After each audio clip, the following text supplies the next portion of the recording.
You ever go away and a week later you're thinking to yourself, last week this time I was there? That happened to me because last week I went to Montreal, Canada, and I happened to go twice. Now, lifetime wise, I drove up there 4 times, maybe a 5th, but definitely 4. And then before that, I used to take the Greyhound bus from Albany, which is a great location because if you go 2.5 hours south, you'll hit New York City. If you go 2.5 hours north, you can hit the border. Before that, you can hit Saratoga, the Adirondacks. Like if you want outdoor activities, Lake George, Bolton Landing. You can go to the border of Massachusetts, Vermont. Is all pretty close. But anyway, it's about Canada. So drive up 2.5 hours, boom, hit the border. Is a line there. Only 2 lines open. So we had to wait over a half hour, but directly to the left was NEXUS. NEXUS, think about it as Easy Pass, but I also told you guys about it in a previous video where I spoke about if you don't have a real ID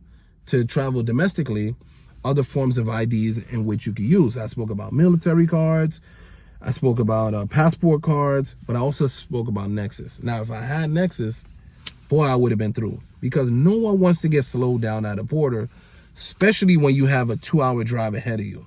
A half hour or so could go towards your driving. And Montreal is notorious for having traffic slowdowns, traffic jams, etc. Why? By their bridges and tunnels, there's a lot of construction going on, number one. And then there's traffic going all over the place to go to different suburbs and different areas. And that's what we had to deal with. Now, if we were going to Montreal proper, it would take less time, but we were going way past. So that was the situation that we dealt with. But that's what I'm saying. It would have helped to not have to stop at the border, and obviously for the traffic to simmer down, if you will. And so that's what it was. So we went twice. So each trip, we talking over 500 miles when we talk about, you know, from here to the border, through the country, to get to our destination and come back. And I did that twice. So I want to leave you with this. When you go to Canada, and here's another thing, no one has ever told you this before, but a lot of times, and I wrote about this in my book, a lot of times if you have a family, you don't always have to plan around flying somewhere. You can just drive. Canada is perfect for that, especially if you're on the East Coast. All you have to do is gas up your car and head north, show your passport, and you're in. The good thing about over there, the good thing about Canada is it gives you a vibe of Europe. Like if you can't afford for your family to go to Europe this year, you can still get that vibe going to Canada. It's less of an American vibe. You'll see American cars here and there. You'll see some American brands like Costco, and you'll see fast food or whatnot, but the vibe and the structure of Canada is Europe because of the French and the English. All their influence come from those places, and so that's what you get. Now, lastly, what I want to say is when you're driving up there, be sure to switch your mind in terms of the speed limit, because once you cross the border, it's gonna say 100. You're gonna say, yes, this is the Autobahn, just like in Germany where we can drive fast. That's not the case. We have a different speed metric. We use mile per hour. They use kilometers.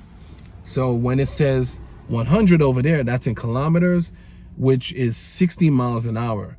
There's gonna be some parts as you approach Montreal is gonna say 70. That 70 is around 50 miles per hour. So you might say, you know, how would one know this? All you have to do is look at your speedometer already. The numbers in large, mph, those are miles per hour. The smaller numbers, those are kilometers. So we already have everything for you to use right there. Another thing is, if you find that you need fuel and you're in Canada, once again, switch your mind, because you might say, wow, gas is cheap here. No, we use gallons over here and they use liters. We all know that gallons are larger than liters. And so that's the case. So that's why it's important to travel. Being Americans, we have our own way of doing things, not only with fuel, not only with our speed limit, how we measure stuff. We use inches, people use centimeters, power outlets are different. So we have our own way of doing stuff.